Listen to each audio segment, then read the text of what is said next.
And Pam, your happiness word is present. Tell us about happiness and being present.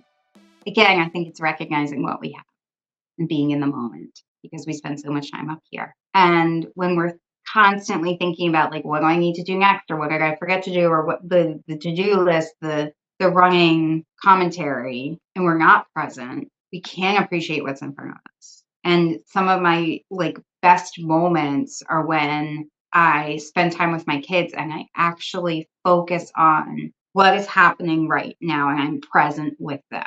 Like I remember when my kids were babies and like holding, I still do this, like holding their feet in my hand and be like, this is the tiniest little foot. And now my kids are big and I'm like, no, your foot doesn't fit in my hand anymore. But it's being able to be in that moment with them, be there with them, engage with them, play with them, give them a hug, sit with them when they're sad, and not be thinking, I still have to do 3 loads of laundry and do the dishes and whatever. My kids need me. The dishes can wait. The happiness comes from being able to actually be in the moment and seeing what's there. It's like if you go to the beach, you got to stick your feet in the sand and feel the grains of sand between your toes and listen to the ocean and be there. If you would share, and I love this, we learn life and we take our lessons away and those happiness pieces that we've learned along the way of our journey. You had an interesting journey where you decided you were going to seek happiness on the other coast. I mean, in terms of my journey, I tell people this, when you're a therapist, people are very careful about self-disclosure, what you call self-disclosure, because the therapy process should be about the client. It's not about me. It's not my time. But if I can offer experiences that I think would be beneficial, especially to my young adult teenager clients, then I do share this. I have a lot of teenagers that come to my office and they're like, I don't know what to do with my life. I'm freaking out. I'm going off to college. I don't know what I want to major in. I don't know what I want to do.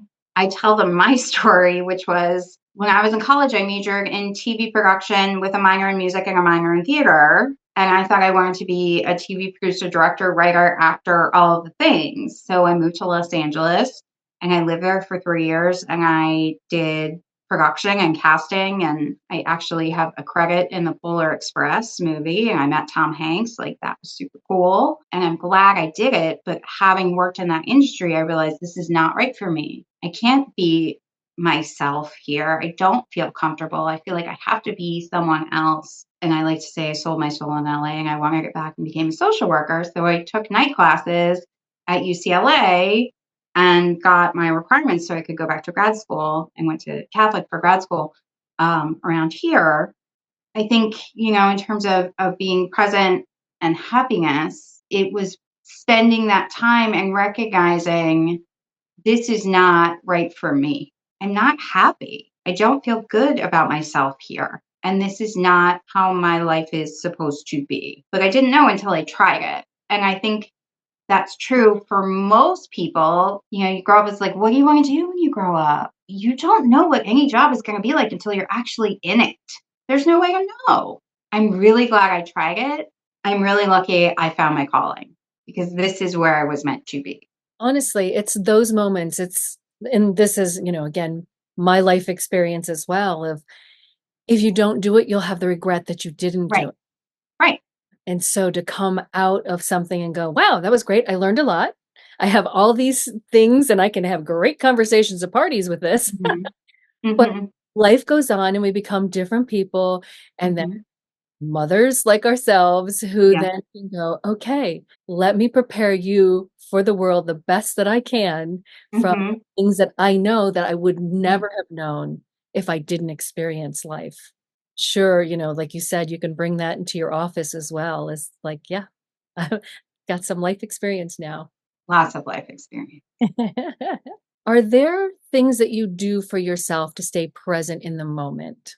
Not as much as I should, and I will confess that I have 3 kids. I have a 3, 5, and 7-year-old, and I run a business. So, it is something that I am working on every day, practicing moments throughout the day where I can just focus on the now. And it's hard to do, especially when you're being bombarded by things all day long. Yes, I tell my clients to do all these things all the time. but it's something I'm practicing as well. And it is a practice. It is something that you need to remind yourself every single day when you're feeling discombobulated to just ground yourself, breathe, and try and be in the room. Just be in the room where you are. That's why I say all the time, get out of here. Get out of your head. Get into the world. Be in the room. In here is going to tell you things that aren't always true. If you could give the gift of health, wealth, or happiness, which one would you give and why? Health. That's something that genetics can control a lot of the time. And if I could magically magic people to be healthy, health you can work towards, but wealth and happiness are things that you have to earn. And really, you can't make someone happy, they need to decide to be happy. Health, if I had a magic wand to make cancer go away, I'd do that. And now we have a question from our previous guest. Is Okay. if you could talk to your 14, 15, 16-year-old teenage self, what advice would you give her? That's a good one.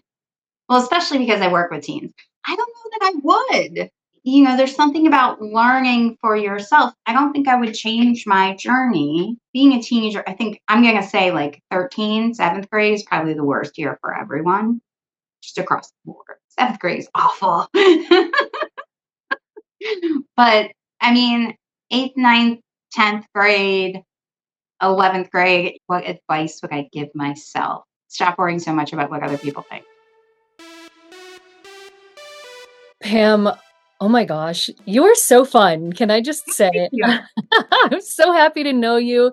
And Yeah. thank you for sharing and being present today in this interview. Yeah, thanks for having me. This is so fun. I really enjoyed it. Great. And we have panels where I bring back my guests here and would love to have you on a panel with the other ladies. Sure. Happy to join again. It would be great. Thank you. Thank you. Subscribe and click the link below to find out about bonus tracks and how to join our community.